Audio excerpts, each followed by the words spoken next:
O oposto da morte é o nascimento. Qual será que é o oposto da vida? Quem não está vivendo está? Padecendo. Hã? Padecendo. Aê! Yes! Reclamando. Reclamando. Então é uma decisão sábia. Eu quero viver ou eu quero reclamar? Mas vai ver na semântica da palavra, né? Clamar ou reclamar. É.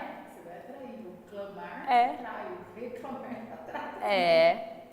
Você vive ou você reclama? Vocês optaram hoje aqui por viver. Vocês podiam estar lá, né, assistindo TV, Netflix. Mas vocês decidiram não. A raiva, eu vou lá. Fui sorteada, vou lá. Então o oposto da vida é reclamação. Então enquanto a gente está reclamando, a gente não está vivendo. Adorei o que a Fabi falou. Pode passar, Maria. Né? Se você ficar em um ambiente de pessoas que só reclamam, a tendência é todo mundo ficar reclamando. Vai na novena. Professores da área do intervalo. Vai na novena, por exemplo. A turma vai na novena para orar, né? Deveria, né? Mas marido que traiu, não sei quem que morreu. Não, gente, mas tem novena que é só Deus. Então, qual a beleza da vida senão o autoconhecimento ou o conhecimento? Uma eterna busca, né? A Fabi falou isso, uma eterna busca. É isso. O que o autismo me traz? Depois que eu li um monte de coisa de autismo, eu falei, gente, mas tem muita gente da minha família que é autista. Né? Meu irmão, por exemplo, né, tadinho, bonitinho. Tem muitas características, né? E daí? O que eu aprendi com isso? O que eu posso aprender com isso? É buscar. Mas eu posso também me vitimizar, né? Lembra daquele slide lá? As 3 oportunidades que o diagnóstico me dá. Vitimização, não aceitação ou arregaço as mangas e vou aprender com isso. Vida é conhecimento. Quanto mais eu conheço, mais eu estou vivo. Viver para mim é aprender. Isso aqui é meu, né? E eu acho que é isso. Na lei, né? E se você pegar aquela legislação mesmo educacional, a nova ideia de educação é a educação permanente, eterna. Eterna. Educação continuada. Você não tem idade para... As pessoas falam para mim, eu quero ser terapeuta de body talk. Quando que se forma? Eu falei, nunca. Não, nunca se forma. Eu falei, tem os 9 módulos, você paga. Depois você tem que fazer reciclagem, porque você muda internamente, você vai ficando velha.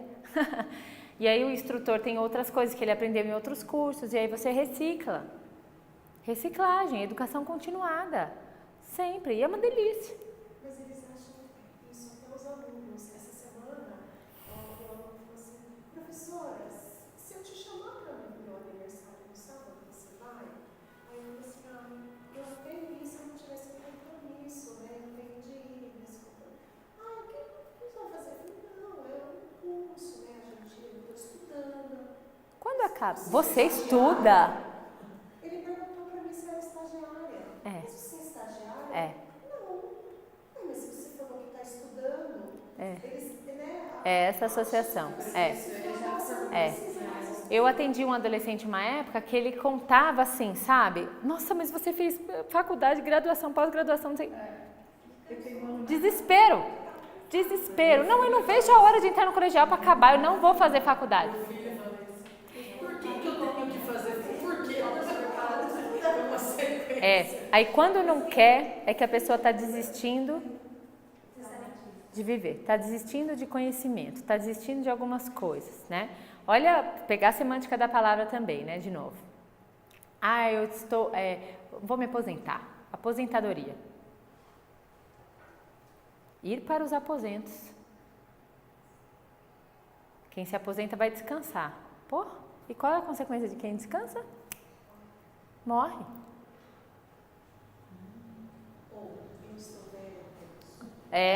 Estou muito velha. Gente, tem tanta gente jovem, né, velha, e tem tanto velho jovem.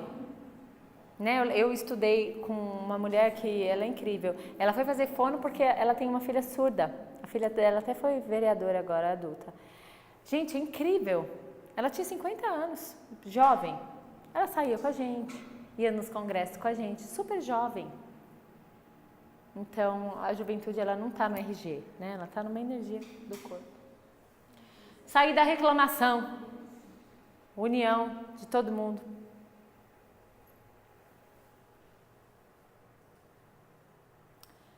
Ok. Como lidar com comportamentos agressivos? A gente para uma, né? Para o almoço. É isso? Não? Vamos indo? Tá acabando. Como lidar com comportamentos agressivos? Lembra que tudo é comunicação.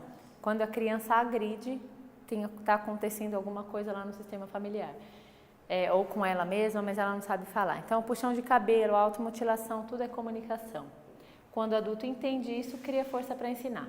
Lembrete, persistência e persistência. Essa semana mesmo, o menino entrou na clínica, eu fiz o abraço com ele. Falei, eu sei. E o menino, um contexto absurdo, né, com os pais. Falei, eu entendo a sua raiva, eu entendo. Os seus pais estão aqui dentro do meu coração. A criança, ela pode não entender o código linguístico do que é estar dentro do coração, mas a criança percebe. Eu consegui fazer tudo. A mãe estava do lado de fora, falou, Bia, mas essa semana inteira ele surtou na escola, eu tive que buscá-lo mais cedo. Como que você conseguiu isso, criatura? Eu falei, eu não tenho nenhuma luz, não é nada especial, é apenas entender. Eu me coloco no lugar dele, é compaixão. E ele sente isso e eu consegui fazer toda a sequência de exercícios com ele. Contei já o caso. Bom, e o que é comportamento adequado? Os pais falam, os professores às vezes falam, né? Ele não se comporta. Né? Mas para que a gente consiga ficar aí sentado ouvindo o palestrante falar, a gente aprendeu que tem que ser assim. Então daqui a pouco eu vou falar agora do ABA, que é uma técnica que eu acho assim incrível, que funciona, só não funciona quando a pessoa não sabe aplicar direito. Faz com que a criança entenda, aprenda o que é se comportar. Né? A base do ABA é, quando a criança aprende alguma coisa, ela tem que ter um reforço positivo. Aí ela aprende. Porque se ela não para quieta e eu fico, mas você não para, mas você não para, você não para, você não para, lembra lá do cérebro? Realmente ela não vai parar. Falar dos outros é fácil, né? Falar que a criança não se comporta é fácil, né? Mas como que a gente se comporta quando a gente está na fila do banco? A gente consegue ficar quieta? E no trânsito? Né? Então, sabe? Ter compaixão, ter empatia, né? O centramento é importante, a postura. A gente já fez mindfulness? Sensações corporais. Quando a gente praticou mindfulness, que eu me estendi um pouquinho na prática, né? Vocês conseguiram perceber alguma emoção no corpo de vocês? Aperto, angústia, vontade de a prática parar? Conseguiram perceber? Isso. Isso é o estado atencional. Eu percebo que eu estou ansiosa. Eu percebo que eu preciso me mexer. Nossa, eu percebo que, ai meu Deus, a Beatriz não vai parar de falar nunca. Isso é um estado atencional. Não importa o quê. Agora, eu não estou em mindfulness quando minha mente elabora um problema, aí eu escutei uma sirene. Aí a sirene me trouxe uma memória ativa de alguma coisa que eu vivenciei lá na minha infância, que eu estava olhando na janela da minha avó, e aí eu vi um carro de bombeiro, e aí aquilo me trouxe uma lembrança. Putz, a mente está lá elaborando uma história já vivenciada. E aí eu estou lá na história, e foi só uma sirene que passou aqui. E a mente, ela dá conta de puxar tudo isso lá da memória. Aí não é estado de mindfulness. Nossa, mas a Beatriz está falando aqui. Percebi, voltei. Percebi, voltei. Quantas vezes forem necessárias. Aqui as emoções. Vocês me falaram que vocês perceberam emoções no corpo de vocês. Qual é a emoção melhor aqui? Lendo aqui, baseado na medicina chinesa. Tem emoção boa ou ruim? Vocês gostariam de ter sempre uma única emoção? Alguém conseguiu, durante a compaixão, sentir alegria ou tristeza? Sentiu? Quando você falam para trazer a pessoa boa para você, é automático você ter o prazer. Percebe a alegria. Você percebe a alegria. Quando você fala para trazer a pessoa que você de alguma forma se dispõe, você já percebe a angústia. Você acaba, no seu estado de consciência, você traz o sentimento junto. Exatamente. Com a história que fez com que a pessoa te trouxesse isso, porque sempre tem um vínculo com a história. O que a pessoa te fez e você não gostou? Isso se transforma numa emoção e gruda em você. Beleza, mas tem emoção boa ou ruim? Alguém aqui quer ser sempre feliz? Vocês conhecem alguém o tempo inteiro feliz? Eu acho que cada um traz uma aprendizagem. Eu tenho que encarar dessa É. maneira. Eu passei por isso. O que eu aprendi com isso? Pior, e eu melhorei Isso. nessas. Isso. Na verdade, isso aqui é um movimento. As emoções, elas movimentam coisas no nosso corpo. Eu conheço uma pessoa 100% feliz o tempo inteiro. Ela é patológica, ela tem uma euforia. Oi, gente, como vai? Tudo bem? Ah, eu tô ótima. Tem. Então, tudo que é demais, tudo que é muito é desequilíbrio. O excesso da alegria é euforia. Às vezes a gente fica eufórico, principalmente quando a gente está para sair de férias ou para viajar. Dá batedeira no coração. Às vezes dá insônia, porque a gente está ansiosa. Então, a euforia em excesso, essa mulher assim que eu conheço, ela é eufórica, é insuportável ficar perto, porque, gente do céu, só ela quer falar alto, só ela quer aparecer, usa umas roupas. Euforia em excesso, assim como tristeza em excesso, que é a depressão, elas são patológicas. Alegria e tristeza, elas caminham juntinhas. Elas têm a mesma frequência, a mesma energia pela medicina chinesa, que são regidas pelo coração e intestino delgado. As duas caminham juntas. Então, tudo que está em excesso é ruim, é negativo. Então, mesmo quando tem uma notícia ruim, ou mesmo quando minhas férias estão saindo, eu tenho que viver em harmonia. O equilíbrio da alegria e da tristeza é introspecção, harmonia. Eu aceito. Passo 1. Lembra que eu falei lá do diagnóstico? Primeiro, eu tenho que aceitar. Preocupação. É a consciência mais natural que existe. É a emoção mais natural que existe. Porque a nossa mente produz pensamentos. Igual o coração bate. Preocupação. Preocupar a mente de algo que nem aconteceu. Então, sabendo disso, eu lido melhor com os meus pensamentos e com a minha emoção de preocupação. Olha, sua cabeça louca, você está pensando nisso? Nem aconteceu, louca, volta. Então, eu desocupo a minha mente de algo que está só na minha, no meu mental. E fica. Então, tem umas técnicas, A Marisa participou do curso. Uma das técnicas é oi, obrigado, tchau. Você reconhece o pensamento, oi. Obrigada, pensamento, por você estar aqui. Que é agradecendo a mente que ela está fazendo o trabalho dela. Tchau, pensamento. E aí você pode imaginar, tipo, como uma bola de sabão, como nuvenzinhas se desmanchando. Funciona pacas. É a técnica que todo mundo fala que funciona melhor. Oi, obrigado, tchau. Pesar e luto. Pesar é o luto, Então eu sinto aquele peso, sinto aquela tristeza. Lembra que tem que ser passageiro. E aí eu pondero. Opa! Isso aqui tem que passar, estou triste além da conta, a pessoa morreu já tem um tempo, isso já passou. Então eu tenho que ponderar. Medo. É ruim ter medo?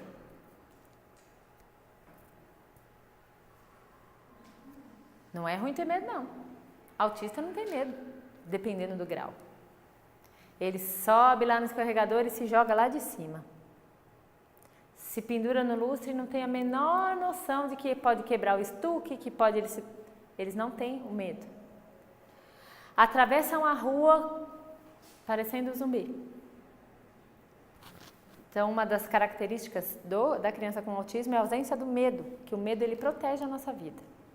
É o medo de morrer que faz com que a gente olhe para os lados ao atravessar a rua. Então, o medo salva a vida. Criança autista, normalmente, dependendo do grau, eles não têm medo, tem ausência de medo. Aí a mãe tem que colocar crença. cuidado, se você fizer tal coisa, você vai se machucar. Aí vai e coloca o dedo na tomada. É só quando toma um choque, que aí aquilo cria uma memória no corpo. Então o medo ele não é ruim. Mas o medo em excesso ele é ruim, né? Tudo que é excesso é ruim. Tem gente que tem muito medo, aí cria síndrome do pânico, não sai de casa e eu fico congelada dentro da minha casa. O medo natural é aquele medo que me protege da vida e faz com que eu decida. Eu estou com medo de ir na entrevista do trabalho, mas também eu não suporto mais meu chefe, então eu vou decidir ir. Mesmo com medo.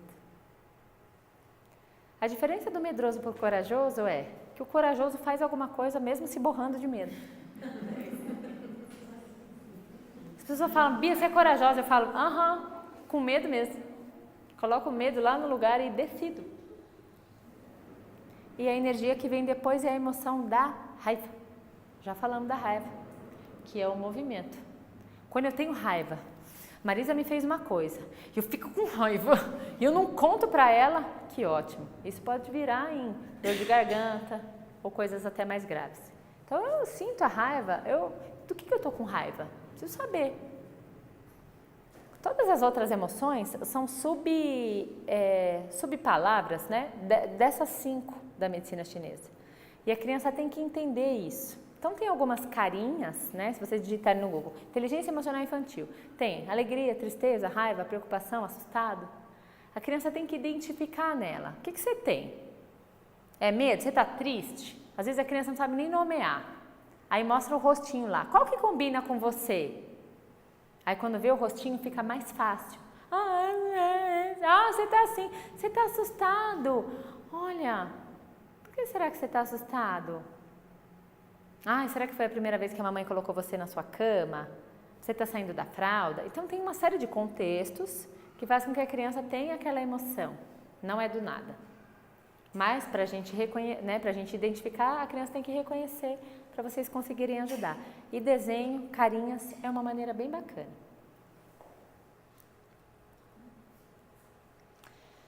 Comida a gente já falou um pouquinho, né? Quando as crianças têm recusa alimentar. Só come nuggets, só come aquilo, A criança não sabe que existe nuggets, não sabe que existe salame, nem leite condensado. É o adulto que dá. Então, não adianta vocês quererem que a criança coma o lanchinho que a mãe fez. Se a mãe lá chega na casa, ela compra comida, ou a criança nem participa do momento da refeição, aí ela repele o alimento e aquele alimento é substituído por outra coisa. Então, em caso de recusa alimentar, a minha orientação é: a criança deve participar do momento da refeição. Mas não tenho tempo, do final de semana. Coloca a criança para escolher o feijão, coloca a criança para lavar o feijão, para, se tiver a oportunidade de plantar alguma coisa, mexer na terra, aguar, participar de alguma coisa relacionada à alimentação, estimular, explorar os 5 sentidos. Ela tem que sentir o cheiro, o olfato, gente, ele é de suma importância para a alimentação. Eu, quando sinto o cheiro de bolo de banana, eu lembro da minha avó. Imediatamente, bolinho de chuva, vocês também. Porque o cheiro, ele traz memórias de histórias. Se a criança não participa desse olfato, a empregada vai lá e coloca a comida na frente e dá para a criança ainda assistindo o tablet, gente, vai ter uma hora que ela vai ter recusa. Ela não participou, então tem que olhar o contexto. Qual o contexto? Para a criança melhorar a alimentação. Ele substitui a água por leite. Está errado. Aí você quer que ele toma água? Então para de comprar o leite. Né? Então são coisas que tem que mudar o contexto para que a criança comece a comer. Comer não é encher a barriga. Às vezes a mãe tem uma ânsia de que ele não come nada. Eu falo, que tanto que ele comeu? Ele come assim. Eu falo, tá bom, é o tamanho do estômago dele. Mas assim? Mas a minha mãe me fazia fazer pratada. Eu falei, sabe? Então você dilatava seu estômago. Então é uma ansiedade de quem dá. Às vezes a criança está satisfeita. Eu vejo a minha filha, a pequena, né? Mãe, a barriguinha da mamãe já está satisfeita.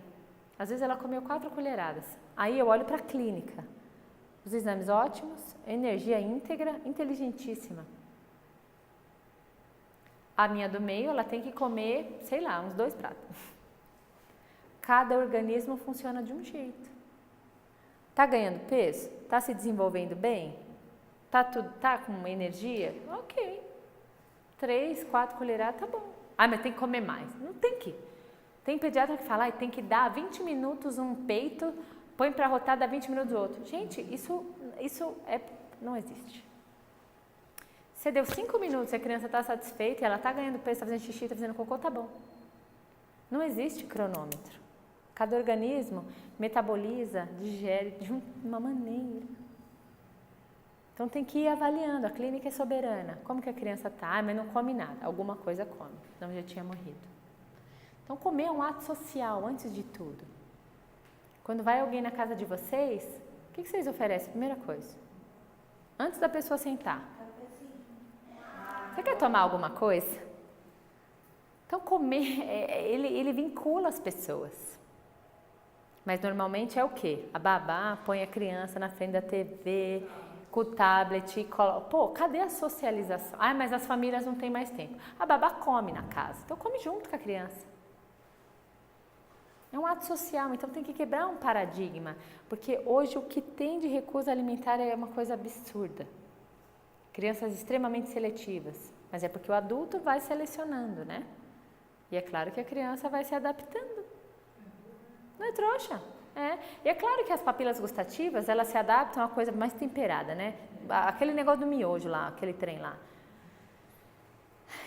Sabe?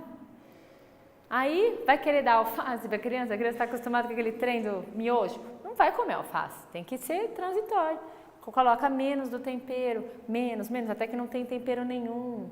Coloca o alface perto. Tem que ter estimulação dos 5 sentidos. Ah, ela não come nada verde, mas aí tira o verde. Tem que deixar uns verdinhos perto. Se não deixa no prato, deixa perto, para a criança se acostumar com aquilo. Aí tem uma hora que ela vai te pegar. Agora se, eu não quer. Eu cozinho, tem que jogar fora? Faz pouquinho, uma folha. O pediatra da Marina, né, antroposófico, ele falava assim, ela não gosta de coisa verde? Não. Então põe mais, até ela não conseguir tirar. Gente, e eu fazia assim mesmo, eu picava um maço de salsinha e colocava na mandioquinha. Não tem como tirar, porque, gente, a salsinha gruda na mandioquinha que fica um trem.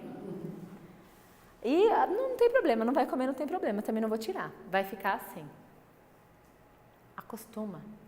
A criança acostuma, porque é primeiro o visual, depois o sensorial, olfativo, por último a boca. Querer colocar a goela abaixo, gente, é claro que a criança vai nausear, fica com raiva da colher.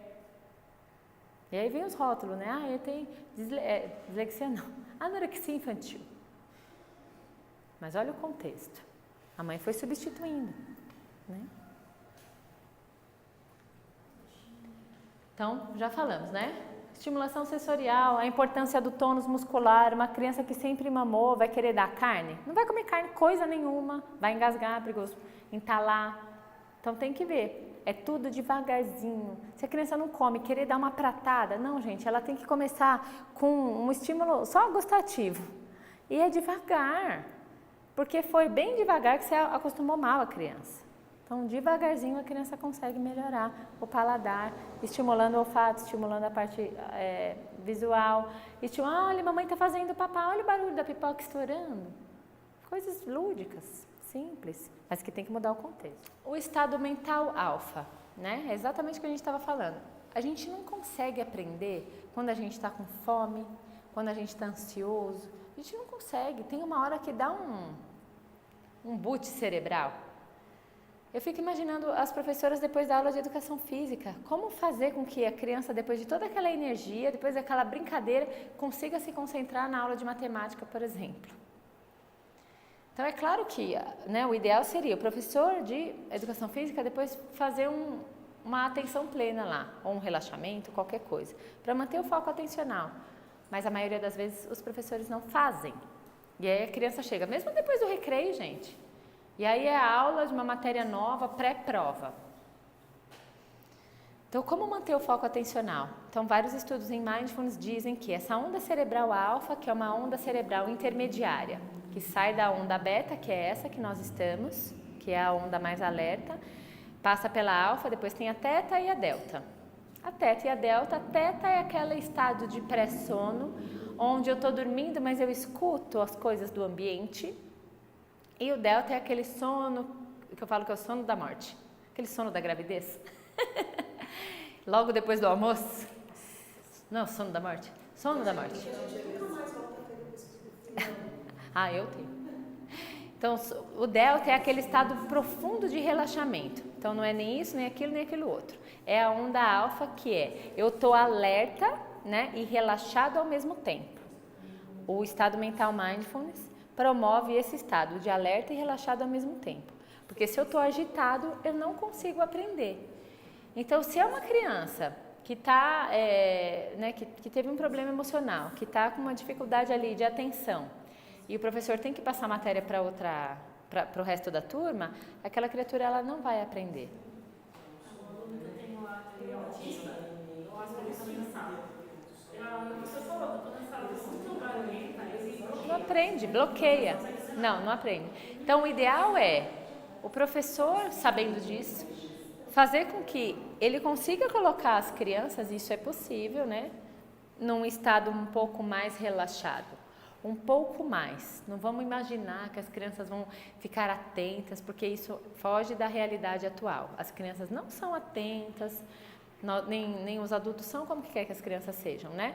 Então, o que é possível fazer, eu em sala de aula, para que as crianças fiquem mais atentas, né? Eu tive uma aluna, professora, que ela trabalhava muito com